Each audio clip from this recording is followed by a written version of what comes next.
आज फिर मिलते हैं हिमाचल के ज़िला सोलन के उन्नत किसान बहादुर सिंह वर्मा से, जो कि टमाटर उगाने में माहिर हैं, गोभी उगाने में माहिर हैं, मटरों की खेती के लिए जाने जाते हैं और उससे भी मशहूर हैं बीज उत्पादक के तौर पर। तो जानते हैं उनके जीवन के कुछ अनछुए पहलुओं के बारे में।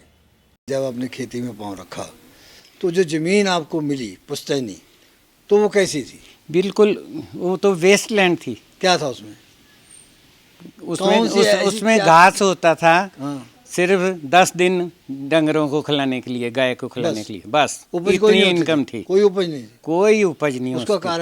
उसका कारण ये है कि उसमें पत्थर और मतलब वेस्ट थी वो। तो उस जो से कैसे निजात पाया आपने? उस जमीन को फिर हमने खोदना शुरू किया। अच्छा। खेत बनाने शुरू किए, क्योंकि मेरे पास और कोई लाइन थी नहीं कि कहीं हम कर पाएँ कुछ। और घर से भी पिताजी ने भी ये कहा कि आप अब देख लो, अब आपने क्या करना है, ज़मीन भी नहीं है और क्या कर सकते हैं। तो खुद ही ये सोच आई कि मैं अगर ये काम कर लूँ तो सबसे अच्छा होगा। तो मैंने खेत बनाने शुरू किए। जब मैंने एक खेत में काम शुरू किया और वो पत्थर काटना शुरू किया, तो वो 4 दिन में ही इतने पत्थर निकल गए, जो खेत था वो भी ख़त्म हो गया। अच्छा, वो भी ख़त्म हो गया? वो भी ख़त्म हो गया। और घर वालों ने मुझे गालियाँ देनी शुरू कर दी कि जो बना हुआ खेत था, जिसमें हम थोड़ा बहुत कोई प्याज लहसुन कोई बेलें कुछ लगाते थे, वो भी ख़त्म कर दिया। तो मैंने बोला चलो थोड़े सब्र करो, कोई बात नहीं, अब मुझे तुम थोड़ा सा पैसा दो, मैं परमिट लूँगा और ये पत्थर यहाँ से ले जाऊँगा। लेकिन उससे पहले ही मैं पता करके आया था, यहाँ पंचकूला चंडीगढ़ के पास है, वहाँ कुछ लोगों ने काम किया हुआ था शुरू। वो भट्टियाँ लगाते थे, चूने की भट्टियाँ। अच्छा। और वो नदी से पत्थर आता था ऊंट के ऊपर। अच्छा। उसको वो फूकते थे। हाँ। तो मैंने कहा भी शायद मेरा पत्थर वहाँ कामयाब हो जाए। अच्छा। तो मैं पत्थर यहाँ से गाड़ी में डाल के ले गया, बस में गया। हाँ। और वो उनको दिखाया। उन्होंने बोला जी हम आज इसको भट्टी में डाल देते हैं, देखते हैं क्या होता है। देखा। जब 10-12 दिन के बाद वो जल गया पत्थर, तो उसमें वो चूना निकला कोई 52-53%। अच्छा। बाकी जल के ख़त्म हो जाते हैं। तो बोलते जी हमें मंजूर है आपका, वो ले लेंगे। तो जब क्या रेट तो बाद में हुआ, हम तो सोचते थे किसी तरह से ही उठा ले। रेट रूट तो बाद में हो, पर वो रेट उन्होंने कर लिया, आखिर कुछ तो होना ही था फाइनल। तो उन्होंने मुझे 90 रुपये ट्रक दिया, FOR पहुँच वहाँ सिर्फ 90 रुपये। उसमें 45 रुपये मैंने यहाँ से ट्रक का किराया दिया। अच्छा। तो 45 बच गए। 45 में मुझे ये सब खर्चा करना पड़ा, जो पत्थर को खोदने का, उसको ब्लास्ट करने का, मजदूरी, ट्रक की लोडिंग, ट्रक का इंतज़ाम करना। तो जब मैंने हिसाब लगाया तो मुझे उसमें 2 रुपये बचे, 2 रुपये एक ट्रक में। और वो 100 कुंटल के आसपास ट्रक होता था, क्योंकि 100 कुंटल मांगते थे कि डाले के बराबर भरना और फिर उसका हम आपको 90 रुपये देंगे। तो इस तरह थोड़े थोड़े दिन चलता रहा। फिर मुझे लगा कि 2 रुपये के लिए मैं काम कर रहा हूँ। यहाँ के लोगों ने भी ये कहा कि क्या काम कर रहे हो, जो मतलब ये काम तो बिल्कुल निकम्मा काम तुम कर रहे हो। तो अपनी बेइज्जती जैसी हुई। फिर मैंने बोला भाई उन लोगों को जिनको हम पत्थर देते थे, उनसे कोई मेहरबानी उनकी कराएं अपने ऊपर, भाई कर दो मेहरबानी, ये 3 रुपये कर दो या 4 कर दो। मैंने सोचा कि मैं एक ट्रक की बजाय 2 निकालता हूँ, तो मुझे 4 रुपये बचेंगे। 3 निकाल लूँगा तो 6 रुपये बचेंगे। इस तरह से 5-6 रुपये बचने लगे। और फिर मुझे ऐसा लगा कि मैंने थोड़ा सा मेरे खेत वो जो पहले ख़राब हुए थे, वो भी खेत वहाँ बन गए और खाली हो गई जगह। तो फिर मैंने ये सोचा भाई इन लोगों को जिन्होंने वो चूना बनाना शुरू किया था, भाई उनका स्टॉप कराता हूँ एक बारी काम, फिर वो रेट बढ़ सकता है। दिमाग अपना 10वीं तो पढ़ा हुआ था, खैर कोई ज़्यादा पढ़ाई भी नहीं थी इतनी।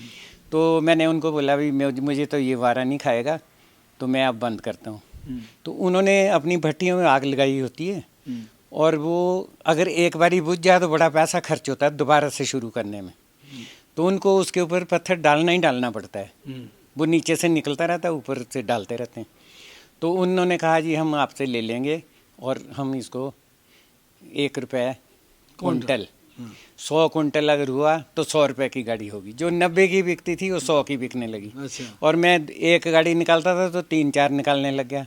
मैंने लेबर अपनी ज़्यादा बढ़ा दी, तो मुझे 10 रुपये वो बचे, 90 और 10 100, और जो 2 रुपये पहले बचते थे वो 12 रुपये मुझे बचने लगे एक ट्रक में। तो 2-3 ट्रक निकाले, 35-36 रुपये मेरे को बनते थे।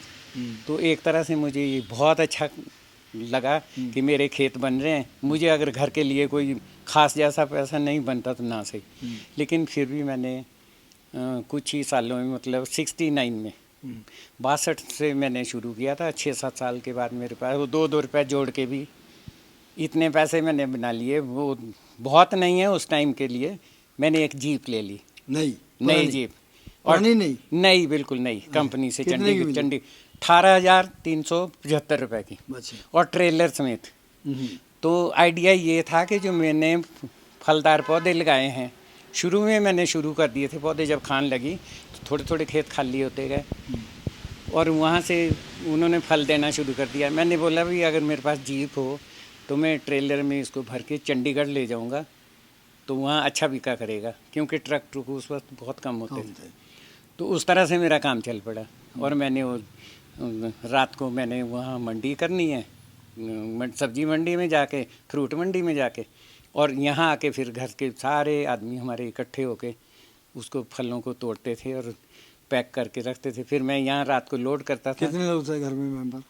घर के मेंबर सारे, जो भाई बहनें जितनी भी, बच्चे छोटे छोटे थे, 8-10 लोग थे। हाँ 8-10 तो होते थे, और लेबर लगाने की ज़रूरत नहीं होती थी। उस तरह से मैंने काम चलाया और बहुत अच्छा, मतलब पैसा मिलने लगा। तो उस तरह से खेत बनते गए, और पूरा खेत मैंने 14 साल में ये बनाया है। ये तो समझो पहली प्रधान पर आ गए हैं जी। अब उसके बाद हाँ। जो आपने तकनीकें अडॉप्ट की, नया कुछ किया इस क्षेत्र में, वो क्या किया? नया करने में तो ये था कि जब वो बन गया ना पूरा, तो नया ये किया कि यहाँ जो मैं तकरीबन पहला आदमी हूँ जिसने, मतलब किसी वैज्ञानिक ढंग से काम शुरू किया बगीचा लगाने का। तो पहले तो खेत बने, फिर उसमें जो बगीचा लगा, वो इस तरह से मैंने मैनेज किया उसको कि मेड़ें बनती है इसकी, क्योंकि पहाड़ी नुमा सारा खेत बने। तो उसके किनारे किनारे पे तो पौधे लगाए, बीच में खेती करता रहा। जो पौधे लगाए वो 5-6 साल में फल देने लग गए, पूरा फल। अच्छा। लेकिन जो बीच में ज़मीन थी उसमें मैंने बहुत अच्छी किस्म की सब्जियां तैयार की, क्योंकि हमारे यहाँ पानी नहीं था। आपने खुद तैयार की? जहाँ वो पहले उस वक्त तो ऐसे ही बीज मिलता था, जो हम अच्छी सिलेक्शन करके निकाल लेते थे, अच्छा बीज रखते थे। जो दूसरा फल फ्रूट जो कुछ होता था उसको बेच देते थे, अच्छी वाली चीज़ रख लेनी बीज के लिए। तो उस तरह से उसकी सिलेक्शन बनती गई। तो उसमें से जैसे फूल गोभी की बनाई हमने, कोई ये आलू बुखारा लगाया, कोई कलमे की छोटे छोटे बीज लगाए, फिर उससे पौधे बनाए। तो उस तरह से हमने काम अपना चलाया, और शुरू वहीं से हुई कि, और डबल फ़ायदा हुआ कि उधर फल हमारे काम आए और उधर ज़मीन में हमारी खेतीबाड़ी होती रही। और खेतीबाड़ी में भी ये है कि जो हमारी अच्छी ज़मीनें थी, थोड़ी बहुत जो और थी, उससे ज़्यादा उस पथरीली ज़मीन में वो पैदावार हुई। एक बार ये भी बात मैं बताना चाहता हूँ, बहुत ज़रूरी होगी। एक बाहरले मुल्क से कोई, अफ़गानिस्तान या कहीं से कोई लोग आए, तो वो बोलते हैं, उन्होंने देखा कि नीचे गोभी लगी हुई बीज के लिए, और उसमें फलियाँ लगी हुई, खेत भरा हुआ पूरा, और ऊपर प्लम के पौधे हैं, प्लम पक के पूरा पूरा लद के नीचे ज़मीन में छुआ हुआ। तो वो जब वहाँ अपने भाषा में दूसरे आदमी को बोलता है, मुझे तो पता नहीं था वो क्या भाषा बोल रहा है, कोई इंग्लिश में उसने बोला, तो इंग्लिश वाले ने मुझे समझाया, क्योंकि मैट्रिक में हमें भी कहाँ इंग्लिश का पता नहीं था। तो कहते ये पूछ रहे हैं कि जो ये जिम्मेदार है वो 3-4 एकड़ का मालिक है सिर्फ, और वो भी वेस्ट लैंड से, अच्छी लैंड इसने बनाई। कहते ये कौन सी यूनिवर्सिटी में पढ़ा है? अच्छा, उसका ही ये सवाल हुआ। तो मुझे उन्होंने बताया कि आप कौन सी यूनिवर्सिटी में पढ़े। मैंने कहा भाई हम तो स्कूल में पढ़े, और स्कूल से जो खानदानी हमारे माता पिता ने समझाया उसको इम्प्रूव करके वो यहाँ आज कर रहे हैं, और आपके सामने ही है, भी कामयाबी हो ही है लगभग, और जो कसर होगी वो आगे निकालेंगे। ऐसे हमारा जीवन शुरू हुआ, और फिर थोड़ा सा ऐसा है कि लोगों से ज़मीनें खरीदी, कोई कुछ किया, खेत भी अपने हो गए। अब तो चलो हमारी उम्र इतनी हमने नहीं। आपका टमाटर लोगों को दिखाया। हाँ जी। और क्या क्या चीज़ें उगाते हैं? हम फूल गोभी उगाते हैं, शिमला मिर्च उगती है, और खेतों में हमारे अब भी फलदार पौधे लगे हुए हैं। उनसे वो जैसे एक पेंशन मिलती है ना, वो हमें साल में मिलती है। अच्छा। हम करते तो खेती हैं, साथ में पेड़ जो लगे हैं उसके लिए हम स्पेशल कुछ नहीं करते। स्पेशल यही है कि जो हम अपनी खेती कर रहे हैं, टमाटर उगा रहे, कुछ उगा रहे, तो उसके साथ फल भी हमारे को एक्स्ट्रा में पेंशन के तौर पर मिल रहा है। तो ये नहीं, ये आप कितनी उम्र हो गई? उम्र मेरी कोई 75 साल के आसपास है। ये उम्र का तकाजा फिर वो खेतों में ऊपर आना नहीं, जाना नहीं अब तो थोड़ी मुश्किल हो गई है, इतना भारी काम नहीं कर सकते। अब तो वो लेबर से ही काम करवाते हैं अभी इतना। और अपने यहाँ तो करते हैं, लेकिन हमारे को चैन तब होती है कि जब दूसरों को हम बताते हैं। अच्छा, कोई आपने चीज़। तो बहुत अच्छी किस्में तैयार की हैं, बड़ा नाम है, और यूनिवर्सिटी ने उनको अडॉप्ट किया है, सराहा भी है, किसानों ने अपनाया भी है। लेकिन इसके बावजूद भी क्या आप विदेश गए कभी आप इन चीज़ों को देखने के लिए? एक बार मुझे मौका मिला। मौका तो इसलिए मिला कि बचपन से ही मेरी इच्छा थी कि बाहर ऐसा होता तो हम क्या कर नहीं सकते। कहाँ गए थे? तो मैंने अपने पैसे से टिकट बुक कराई, पहले पासपोर्ट बनाया, बड़ी दिक्कत से सब कुछ हुआ, पर मन में ये थी कि मैंने देखना जरूर है, अगर मैं कर पाऊँगा कुछ चीज़ें यहाँ के जिम्मेदारों के लिए कहाँ तब गए? मुझे चैन होगी। कहाँ गए थे? तो हम ये हॉलैंड गए। अच्छा, तो क्या तो देखा वहाँ? वहाँ ये देखा कि वो भी बड़ी मुश्किल से देखा कि वहाँ से एक किसी के थ्रू चिट्ठी मंगवाई यहाँ कि आपको वहाँ प्रदर्शनी देखने के लिए हम बुला रहे, अच्छा। फूलों की प्रदर्शनी देखने के लिए। हाँ। तो तब हमारा वहाँ इंतजाम हुआ। अच्छा। तो पैसा अपना खर्च हुआ घर का, लेकिन जो चीज़ें हमने वहाँ देखी, अगर मैं समझता हूँ कि अगर 10-15 साल पहले मैं वहाँ गया होता तो वहाँ से जो मैं सीख के लाता तो यहाँ मतलब अपने खेतों में उसका वो तो सरकार वो का बनाते। फर्ज बनता है कि आपको भेजती। लेकिन सरकार का कोई ऐसा प्रावधान पता नहीं था या नहीं था। भ्रमण में आपने देखा होगा कि किसानों की आर्थिक हालत क्या है और उनके जो उत्पाद हैं वो मंडियों में कैसे बिकते हैं, कैसे वहाँ पर बिचौलिए हैं, दलाल हैं, जहाँ सीधे बिकते हैं, क्या प्रक्रिया है? मैंने ये देखा, देखो जल्दी में था, क्योंकि हमने वापस भी आना होता, वो लिमिट थी उसकी। तो जल्दी में फ़ोटो भी कुछ लाया हूँ अपने साथ। लेकिन वहाँ हमने देखा, टमाटर देखा, फूल देखे। वहाँ सिस्टम ये देखा कि आप जैसे एक हॉल में बैठे हैं और आगे कंप्यूटर उनके लगे हुए हैं, और कंप्यूटर वो आपस में कुछ नहीं बात कर रहे।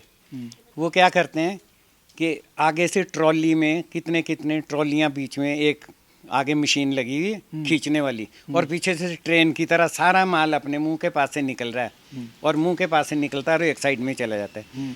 वो वहीं पे उसको टाइप करते हैं थोड़ा सा कुछ, वो उनकी बोली उनके नाम हो जाती है। अच्छा। और वो ट्रक बाहर निकल जाता है, वही छोटी ट्रॉली, और बाहर जाके वहीं पैक होता है। और मैंने ये देखा वहाँ के सब गाड़ियाँ जितनी हैं वो रेफ्रिजरेटर, वो मतलब बंद होती है, बिल्कुल बंद होती है गाड़ी, अंदर इतनी ठंडी। आज यहाँ से चीज़ डालो 4 दिन के बाद इतनी फ्रेश निकलती है, फूल वहाँ से फ्रेश निकलते हैं, फल वैसे ही। तो मैंने ये देखा भी यहाँ और वहाँ में कितना फ़र्क है। नहीं, अच्छा, आप यहाँ पर तोड़ते हैं टमाटर? हाँ जी। तो उसके बाद पैकिंग होती है, इसी तरह से वहाँ होती है? ना, इस तरह से कहाँ होती है। हाँ, वो कैसे? वो तो उनके, अगर आप बीज देखो वहाँ कितना अच्छा है टमाटर का, कि लाइनों में लगा हुआ है, और 20-20 फुट, जैसे मैं कह रहा था हम भी 20 फुट कर देते हैं, लेकिन हमारे यहाँ 4 टमाटर लगते हैं। तो वो इंडिया का माल है। वो वाकई ये बोलते हैं कि इंडिया, वो बाहर वाले लोग यहाँ क्या देखने आते होंगे, वो तो मेरे ख्याल में हमारे को बोलते होंगे कि यहाँ के आदमी ठीक नहीं है, इनको तो कुछ पता ही नहीं है। जब हमने वहाँ देखा टमाटर की बेलें 20-20 फुट ऊंची अभी भी खड़ी हैं, और उसमें टमाटर लटके हुए हैं, 14 टमाटर का गुच्छा, और वो गुच्छे ऐसे हैं कि एक टमाटर इधर, एक इधर, एक इधर, लंबे गुच्छे बनते हैं। और जब वो फिर पूरा उसका वो पकेगा, चाहे वो 8 दिन में पके, तो फिर पीछे से उसको काटते हैं और उसमें क्रेट में रखते हैं, और उसी तरह वो मार्केट में बिकता है। उसको वो गुच्छा नहीं बोलते जो 3 टमाटर या 2 टमाटर जो इंडिया में मिलता है। वहाँ का जो माल है वो तो वाकई कोई देखने वाली चीज़ है, और वो लोग कितने हमसे आगे हैं। कहने का मतलब ये है कि किसान को और सरकार को ये तालमेल बिठाना होगा, बिल्कुल, कि फसलों का उत्पादन जो है एक लिमिटेशन, एक दायरे में हो, कुछ किसान वो बोएं, कुछ वो बोएं, ताकि मार्केट में बाढ़ ना आए। बिल्कुल ऐसा ही होना चाहिए। हम सोचते हैं और सुनते सरकार हैं। को उसके प्रबंध करने चाहिए। सरकार को ये प्रबंध करना चाहिए कि कुछ ऐसा करे, या तो कोई स्पोर्ट प्राइज बनाए हाँ। अगर उनके पास पैसा है। हाँ। अगर नहीं है तो कोई ऐसी लिमिट रखो कि आप इतना आलू उगाएंगे, इतना प्याज उगाएंगे, उससे ज़्यादा नहीं उगाओगे भाई, अगर ज़्यादा हो जाएगा तो हम जिम्मेवार नहीं हैं। तो तब तो इसके रेट रूट ठीक रह सकते हैं। ऐसा तालमेल तो बनाना पड़ेगा, जिम्मेदार को भी सोचना पड़ेगा और सरकार उस को हालत भी में सोचना किसान भी पड़ेगा। बचेगा। किसान बचेगा, बिल्कुल बचेगा। समाप्ति में हम एक संदेश जो है किसानों के नाम आपसे ये चाहते हैं कि वो आत्महत्या का दौर बंद करें, उधर ना बढ़ें, क्या कहना चाहेंगे आप?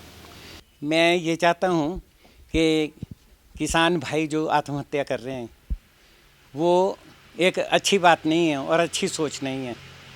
क्योंकि किसी चीज़ का ये सोच लेना कि ये चीज़ नहीं हो सकती, आप मन में ये सोच लो कि ये मैंने करनी है। जब आपके पास माल तैयार होगा तो बिकेगा ही बिकेगा। हम देखते हैं अभी पिछले दिनों ये टीवी में आ रहा था कि वो अपने गन्ने की फसल में ट्रैक्टर चला रहे हैं। वो बोलते हैं जी 100 रुपये गन्ना बिक रहा है, तो उसका फ़ायदा तो कुछ है नहीं, इसलिए फसल को ख़राब कर रहे हैं। लेकिन उसका टाइम आएगा, जो इसका डिपार्टमेंट है उनसे बात करो, सरकार से बात करो, बात करके हल निकल सकता है। ये नहीं हो सकता कि मुझे इतना लोन देना है और मैं जहर खा लूँ, तो वो तो गलत काम है। उस तरह से तो आप सोचे ही ना। कोई भी चीज़ ऐसी नहीं है, कोई भी फसल आप लगा लो उसमें आपको सफलता मिलेगी ही मिलेगी। शर्त यह है कि आपके मन में ये इच्छा होनी चाहिए कि मैंने ये काम करना है, तो काम अपने आप लाइन पे लगा देगा आपको। और कुछ ऐसी चीज़ें हैं, कुछ अपनी सोच भी ज़मींदार को लगानी चाहिए।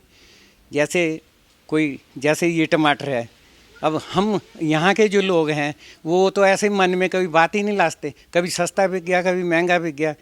लेकिन उसको अच्छा पैसा कमाने के लिए उसको ऑफ सीजन का बना लो, लाइन से पहले तैयार कर लो या बाद में तैयार कर लो, जबकि मार्केट में वो चीज़ ना आती हो। तो ये नहीं है कि एक बारी लगा दिया तो इतना फ्लड ही आ जाए कि जैसे लोगों ने टमाटर सड़क में फेंकना शुरू किया। तो एक ही चीज़ के पीछे भी ना जाए आदमी। जब एक चीज़ के पीछे जाता तो हम भी टमाटर लगाएंगे, आप भी टमाटर लगाएंगे, 100 के 100 ही टमाटर लगाने लग जाएंगे। लेकिन आप ये करें कि हर तरह की चीज़ लगाएं।